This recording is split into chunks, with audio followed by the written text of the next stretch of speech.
doing today, man? Thanks for coming in. Thank you for having me, man. It's a big honor to have you in the studio with us today, you know? Honestly. Yeah, listen, like... Came out of the shadows. Jafaris is someone I've known since his SoundCloud days. Yeah.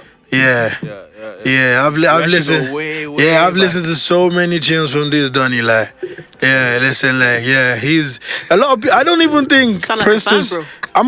I'm a fan. No. See, real talk. Because he's someone I've seen his growth and so many things he's done, and I know, like, I don't think a lot of people know how creative and talented he is. He's also a writer, you know. We know. You know he's a writer, right?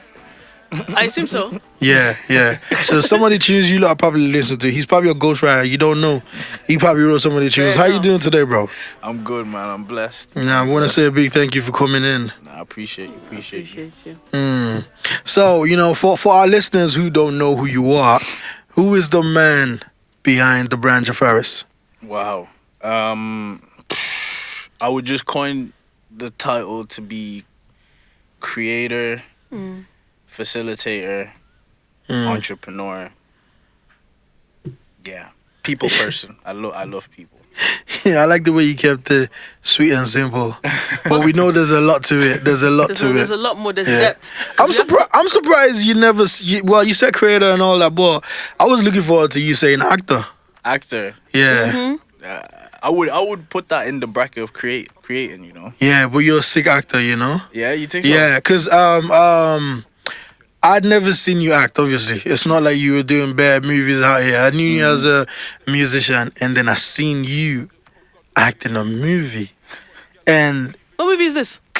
what's the something boys, is it? What's it called? Sing Street. Sing Street, yes. Yeah. It was about a couple of schoolboys. Yeah, Okay. It was a big movie. It was on Netflix, I believe. Yeah. I think it's still on Netflix. Yeah. It was a good movie, like, and I was watching it as someone who actually likes movies, and it was crazy to see Jafaris. I was like, "Yo, that is Jafaris in it," you know. And like, you killed your character. It was a small part, but you think it was blessing. small, but it was a big part for us as Black Irish people coming, you know, growing up here.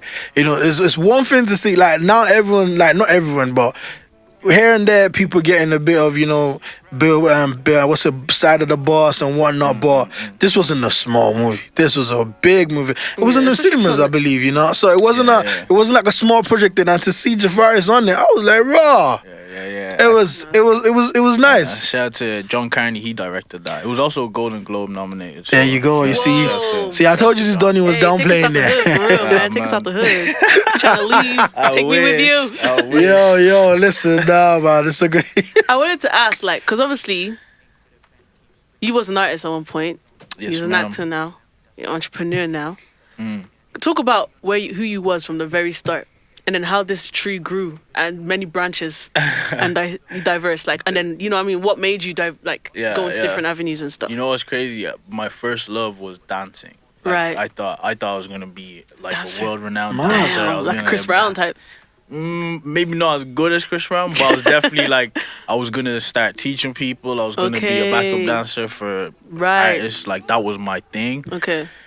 And then halfway through, maybe 16 years old, 17, then I decided I'm just gonna start rapping because a Right. few of my friends were rapping, and I was like, yeah, let me just follow the crowd, like, and yeah, it took over. To be honest, it took over. It started getting attention. It started working, and then fast forward, I think COVID hits, and I was like, why am I actually doing this music thing for? Right. You know? And I really just sat with myself and just thought, like, though it's working, or it seems like it's working, it's like, I actually have no clue what I'm doing here. Right. You know? And I don't know where I'm going with it, and I don't know what I'm trying to say with it. So I kind of just, you know, thought to myself, and I pivoted. I pivoted in a way that I was like, I love music so much, but I want to solve some of the problems that exist as an artist here in Ireland. Right. You know? So marketing was the first thing I just went crazy with. Like, I just dove into that, and yeah, naturally it developed into me getting a camera, and then me starting to document, and now we're down this path. Okay. essentially. Yeah. Because you work with Seda as well. Because obviously I did the podcast. Part owner, yeah. And you obviously you're very confident. You're around different places. Now tell me, what is your favorite thing? Because obviously you're doing like you're not doing 10,000 things, but like, what's your favorite thing right now? my favorite thing has always been just people. Like, Right. in all these environments, I'm just around people. I get to talk to people. I get to add value to people. I get to learn from people. Yeah. Yeah, that's literally all Fair it is. enough. I rate it still. I love people too, to be honest with you. There's just so many personalities and She goes, I love people. scenarios. Convincing the way Well, I you love said it. people. You know, People the don't way think she I said love- it. Like, to be honest, I like normal people. Oh, here we go.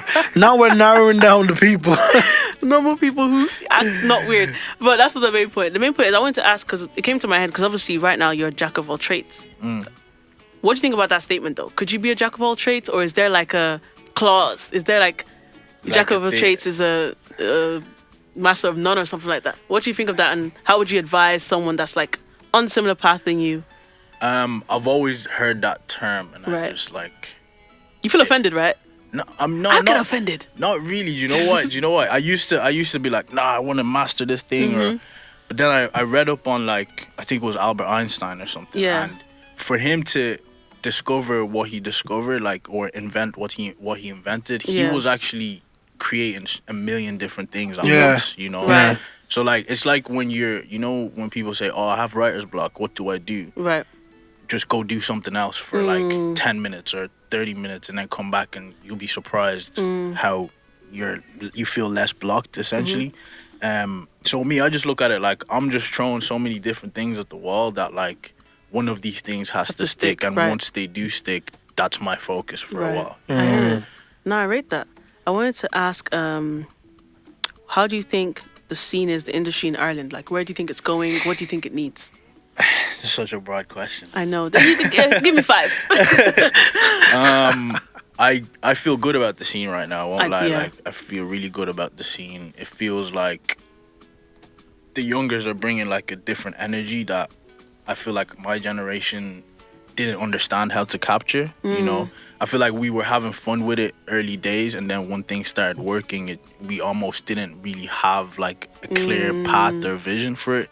Whereas now, fast forward, all the people who are making moves, they kind of know where they're going with it. And you can really tell, like, it's pretty intentional how they're moving, how they're marketing themselves. So it feels good. I think it's still taking a million years for the higher-ups to understand what's going on, you know, and actually get involved. And obviously there's a handful of sponsors and stuff, but it still feels like the people who actually have the power in the music industry still haven't fully tapped in yet. Yeah, we need to make more noise. Yeah, and infrastructurally, we just don't have anything. There's no bread for people. There is bread, but they're not giving it to us. Yeah, So, not like the UK. Yeah. I would love, like, obviously we can't be like the UK. Yeah. However, I'd love for, I think it is though, small, but it's so like sad that it's going at such a slow pace. But we're saying that, but like, I was having this conversation with Eddie, actually. All of, like, everything that we're doing, it seems like we've been doing it for a long time. But in the grand scheme of, like, the industry and what music is to the world, we're still babies. Yeah. You know? Right, true. So, like, we can't put too much pressure on ourselves to be like, why haven't we gotten to this place? Like, a lot of us, when we really, like, bring it down to, like, the factors of it, like, the economy is not great. Right. So we don't have a lot of studios. And even when we do have a lot of studios, we don't have a lot of people making a lot of money to, like, be able to invest in afford music, these studios. You Right. get me? And studio is just one part of it. Once that's finished, now you have to sell the music. Now you have to, like, promote the music. That all costs money. Right. And if you're not making enough money to even pay your rent, how are you gonna pay for your Yeah. vision? Yeah, You know? So there's a lot of factors that maybe go unnoticed or just the average person doesn't think about. But yeah, I feels like we're going in the right direction. But yeah, just extra push. I feel like Doghouse gonna do it for us. Doghouse gonna- Hey, those guys are eating. They've been eating as well. Right. They've Like, been eating. I had them on the podcast, right, the other day, and I was just like, where's the membership? I want to be a part of what this is. Do you get me?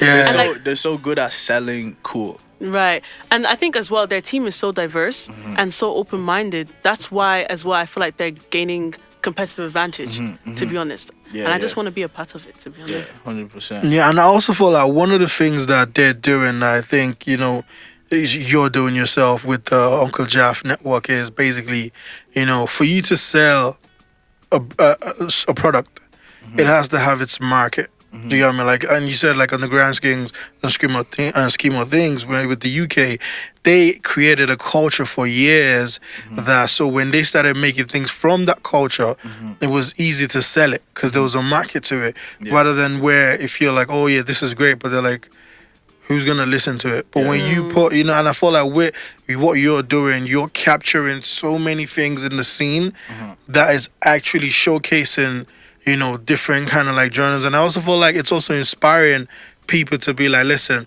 let me just keep doing what I'm doing. Right. And by the time the spotlight is on once the spotlight is on, we're all gonna get a shine. That's what's happening in the UK, where now you have, before in the UK, people used to say for you to have money, you have to be a baller or a drug dealer. Now you have podcasters, you have, radio presenters, you have so many different kind of people in the scene that are making, you even have stylists, people, clothing lines and all that, So I feel that's also something that the gliders have.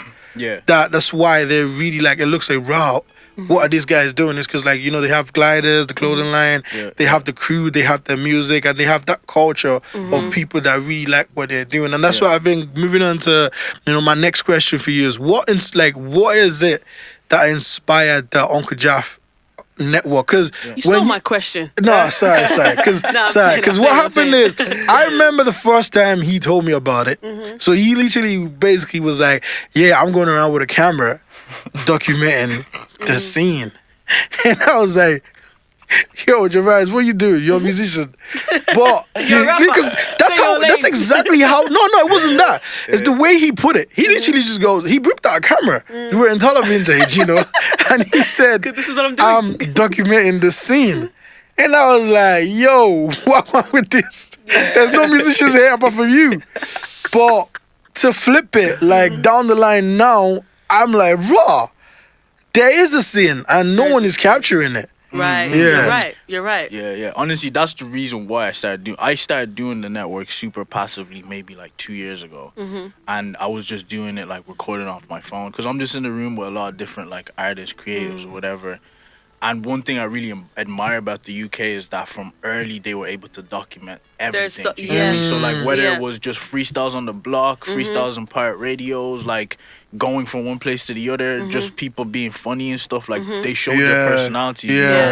And it didn't matter too much to the world then, but it matters now. Like when you think about like the Gets, the Daves, or Stormzy's, Skepta's, Wiley, like, back in the days, the Clash and everything. Like you can actually go back and now watch where they started from and who they've become now. And I felt like a lot was actually happening in Ireland, but we just weren't recording it. We weren't showing people that we exist, essentially, And I feel like that's why it's taking us longer and longer to like break through. That's why the gliders are really like sick, and Fortune's really good at that, and Chamomile as well are really good at just documenting everything that they're doing, and it's at high standard, So I just wanted to be a part of that essentially, but as a standalone platform that can show personalities rather than just like, because everyone's kind of doing similar things. I know District Magazine's doing it, and Slight Motif is doing it as well. But it felt like it was coming from a certain perspective, whereas I feel like because I'm an artist or coming from an artist background, I can be in the rooms that not everybody can be get in. For fact, But and I get to actually show this guy's just a funny character, or he's very intellectual, or he's this, and usually that's what makes me like an artist is when I listen to a podcast or something. I'm like, I actually like this guy, let me listen to his music, and even if I don't like his music, I might just stay because I like his personality. So I feel like there's strength in that, so I just wanted to start doing that. All right, so before we talk about, you've got an event going on, before we talk about that event, right, quick one, well, I want to run through, because I've never actually got to ask you questions about his music. He's a fan. See, no, I'll be honest, so when you dropped the album Stride, right, I listened to it. I remember I think I went to the album launch. You had done a listening party or something, all that. It was nice, and he has 2 songs in it, right? One is called Brother's Keeper, and the other one is called, guess what? Brothers. That's my favorite song. So, that's my favorite song off the album. What? Listen, you're gonna need to explain how you. Brothers? So Brother's Keeper is like me So both of the songs are literally sampled, right? So Keeping Brothers is sampled from Brothers Keeper, right? So Brothers Keeper is kind of like me from a perspective. I need to look out for my people, you know. And at the time, what Stride really signifies for me was that I was just trying to run for success, trying to be all these places, but I neglected family a lot, you know, and I neglected friends, and there was a lot of conversations about that. And I remember it was like Christmas, and I was with the boys in Cork, because we used to go to Cork all the time for Christmas, and I was just like looking around. I was like, yo, these are my people, you know, like I actually love my boys, you know, like, and I felt like I wasn't doing enough to show them that I love them, you know. So Brothers Keeper was me being like, yo, I need to take care of you guys, and then Keeping Brothers was like, I need to keep you guys close type thing, you know. It's just like, I guess I put two in there for them, you know. No, it's a sick one. Yeah. Them two, they stood out for me. Yeah. You know, we're gonna go to a quick music break, and it's only right that we, you know, give the fans a taste of what we've been talking about. Yes, so it's only right you introduce the track Keeping Brothers. Go ahead, whenever you're ready, bro. Yeah. Yo, this is Jafaris, Uncle Jaffa, no relation, and this is Keeping Brothers from Stride. Yeah, and that one is Keeping Brothers. Listen, I feel like when I'm going back home, right, I'm actually gonna listen to the album again. Yeah. It's been a while. Reloaded. My best actually had me on the chokehold for a bit. You know, I actually love listening to albums. It's so good. Me too. Yeah, me too. so I've been listening to Plantain's EP, and I don't know if you can know those guys. They're French. Dadju and Tacy.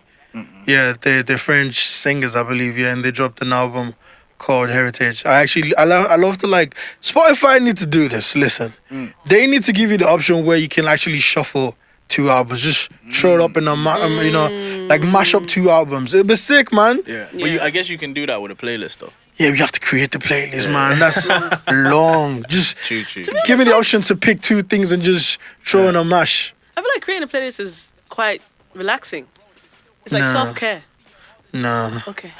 I Sorry. feel like, but maybe it's because I always have to create a playlist for the show. Fair That's enough. why creating a it's a playlist. job. Like, It's I'd not rather fun. listen to DJ's mix than listen to, like, Spotify create. Only time I listen to Spotify is when I'm trying to find new artists. Fair enough. Yeah, because they always throw in one. You're like, yo, who's that? And then you Yeah. find a new guy. Now, speaking about new artists, right? So before we went on the quick music break, we're talking about the event you have going on. It's the Growth Experience. Tell us about that. Yes, sir. So I've actually had this term for a minute, the Growth Experience, and it's something I'm going to build into something bigger, but this is just an introduction for it. So we're gonna do a 4-week artist program, myself, Simba, and Kingdom Media. So we come together and we're using Jungle Beam as the space, and we're essentially just inviting artists who are upcoming, aspiring artists. You're very new, you're early in your journey, and you kind of don't know where to start, who to talk to. If your music is good, you want some feedback. So in the 4 weeks, we're essentially gonna have conversations about where everyone's at, what their problems are, real-time feedback on music. And we're gonna talk about marketing, like the early stages of marketing yourself, branding, some exercises like writing exercises. We're gonna get Simba to teach you a bit about logic, how to bounce stuff, you know. So it's just gonna be super, like, intimate, super small group. But we want it to be super, like, engaging, super focused on where do I begin, type of thing, you know. And reason being is just like I'm talking to a lot of different artists, a lot of people who are starting out, and it's usually like, oh, I don't know who to ask, like, and they'd reach out to people like myself or whatever, but it's almost like we don't always have time for everybody. Yeah. You know, we don't always have time to respond to every message, and sometimes you might feel like, oh, that person, he's still starting out or whatever, like he doesn't have it yet, he's not cold yet. You know? But those people are the ones who need the help the most. You know, it's like they need a second ear. They need, because usually your friends might not have a musical background or whatever, or they're just not honest with you.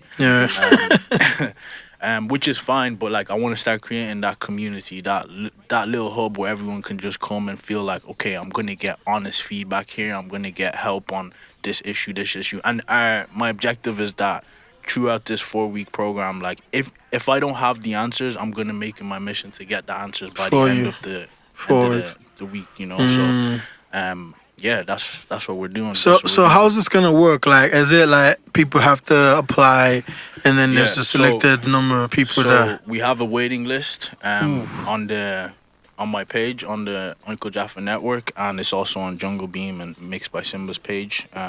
So yeah, the waiting list. We just have a few questions just to kind of hone in on how we can actually help people, and yeah, just to gauge the interest as well. So sign up to that. Yeah, guys, check out the page. It's even if you're not an artist, if you're just someone looking to find out what's going on in the scene, I think you should check out the page. There's a lot of like nice things in there. I found an actor I was telling you about. There's this guy who he can put on different accents. Yeah, and literally, there's a lot on that page. There's a lot on that page, and you come across a lot of things. And just I guess a caveat to it is that for the 4 weeks, we're keeping an eye out on just exciting talent, because we want to throw a showcase the following month. You know, but the showcase isn't just gonna be for musicians. I want to showcase photographers, videographers, graphic designers, painters. Whatever you do that's creative, and you feel like, oh, maybe you want people to see where your progress is at, or whatever the case. We're gonna curate that for you. So this is the beginning. Princess, have you got a question? No, I was just thinking about, like, obviously I wouldn't mind being a part of it. I could, like, in regards to the show or I was just thinking that because of my schedule and stuff, the 4 weeks thing might be long, but I have access to special treatment. Not her saying, listen, my schedule, you can't do 4 weeks. No, but even for the show, like, even if, like, let's say, for example, someone making a beat in front of people, like, I could do that. Yeah. So if someone dropped out and you just need someone, just call me. Oh yeah, you know Princess is a producer. For sure. Yeah. He was actually there in the studio when I played the beat for Cello. Yeah. That's actually how I got to know about her. Yeah, crazy. I used to, because I'm big on SoundCloud, so I found her SoundCloud and I was like, rah. She really have a SoundCloud. I treat SoundCloud like it's my album launch, like, I like you. I capture, like, I love capturing my friends or like moments, right? And I now put the filter on it, and then put it as my picture for my song. And I just love it. And if you like, listen. If you don't like, don't listen. Send me the link to that. What? I got you. The link to that. But can I tell you something? Yeah. I'm mad at everyone because now everyone is finding out I make beats. People are expecting packs. And I'm just like, what do you think was gonna happen? I don't have time. I don't have time to make packs. She said, "What?" So what happens? Let's say Cello dropped that track and it blows up. Are you is that one and done for you? No, obviously I'll realize this is a priority. I have to just move things out. But like, obviously, let's say the podcast, the radio. She's gonna quit podding and she's gonna just go to the studio and start making. I won't quit podding. I'll quit radio. She just leave you in the dust. I just leave you know. I actually love radio. So she threw me out because I just did that. That's what she did. You know, if let's say, for example, I do hope all these things blow. So when they all blow, they'll bring in some income where I can leave my 9 to 5, because my 9 to 5 is actually what takes up time. If I didn't have a 9 to 5, like, COVID was the best time because I was making beats like crazy. So then obviously COVID is now over. I have to get a job. Isn't that such a mind? It's so annoying because when you think of, like, you've gone viral now, right? And you're like popping. Everyone knows who you are, right? But you still have to go and do your 9 to 5. I think is what is mad about the 9 to 5 thing is I always tell people, like, it depends on how you see it. Right. So because the 9 to 5 is not for everyone. And you can get buried in a 9 to 5. Like, I see people like show up to work and they're miserable, and like, I have a friend who he's done his ACCAs in accounting, and one day we met up for coffee and he just goes, I want to leave accounting and I want to start a pod. And as someone who studied media in college, I was like, broski, man, I know how much you would put your head down with the books for this, and now you want to leave it. It's I recently just finished for the first time reading the book Rich Dad Poor Dad, and he touches up on a lot of things, whereby I don't know if it's rabbit hole or rabbit race, where basically it's a circle. You know what I mean? 9 to 5, you show up, but I feel like as creatives, I think if you see your 9 to 5 as gas money, when you need to drive, you just put gas into your car. 100%. So if you see it as gas money to get to where you're going, then you're not going to find it as hard as other people, because you know that, listen, one day this is going to be my past. Because a lot of people used to do 9 to 5s who no longer do 9 to 5 and now doing what they do. It's definitely humbling, Sha. Yeah. Oh yeah, no, it is. I feel like one thing I tell people is, most creatives are entrepreneurs. Yeah. They're not yes mans. You know, they like to. I would beg to differ though. Yeah. Yeah. No, when I mean entrepreneurs, don't get me wrong. I mean they struggle to Yeah. work under someone. Yeah. Do you know what I mean? Not that they're the best at selling the business. Don't get me wrong. Yeah. It's just that they have this idea of like, when I wake up, I do what I want. Do you know what I mean? So you are basically, it might be music, but you are selling it. But it doesn't mean that you're the best marketer at your music. If you get what I mean? Yeah. So bad entrepreneurs. yes. Yeah, you know what? That is a better description. They're bad man. entrepreneurs. Yeah. But they get the bag in. Now, quick one. I wanted to ask you, because I feel like, you know, everyone's doing their things here and there when it comes to the scene. There's a part of the scene that I really love. Like, I think I'm probably one of the diehard fans that they probably never meet, or they might meet someday. Yeah. The Drews in Ireland. Yeah. You know. So what's your do you listen to the scene? Oh, So yeah, when I for mean sure. the scene, I'm talking about, you know, the K78, no, is it K78? The numbers is Basically, the AV9, you know what I mean? The air everybody, codes, bro. them lot. Like, what do you think of Everybody. that scene? I think maybe that genre is dying out a little bit, like, or at least the pure version of it is dying out. But I think they're still running stuff. You know, I think like Officer especially, he's still active. You know. But no, the reason why I ask about it is because I think that scene is strong in the sense that, like, when we're looking at mainstream music, like for example in the UK, no, not the whole raw drill, like, you know, there's rappers coming out of it like Clavish and all that, and then they start making like normal easy rap, Fredo and whatnot and all that. But I feel like if they find a way to keep the violence away from it, I think the drill scene in Ireland can really grow. And I'll tell you why. Is first time I actually clocked it was, this was way before even Officer popped. I had kids who were white who lived in Bray listening to a black kid who lived in Drogheda. And I was driving by and these lot were listening to it, and I was like, hold on. These lot are from two different places. How is this happening? And then they started saying that if you look at the drill scene, for example, like, they have their friends, the community really listen to their music, and I think they have core fans. It's just that I don't think they can do shows because there's so much violence around there. See, but that is drill though. That's what makes it drill. I feel like you need to. The thing is, because we're coming from Ireland, Yeah. the UK people where drill kind of like popped off. Yeah.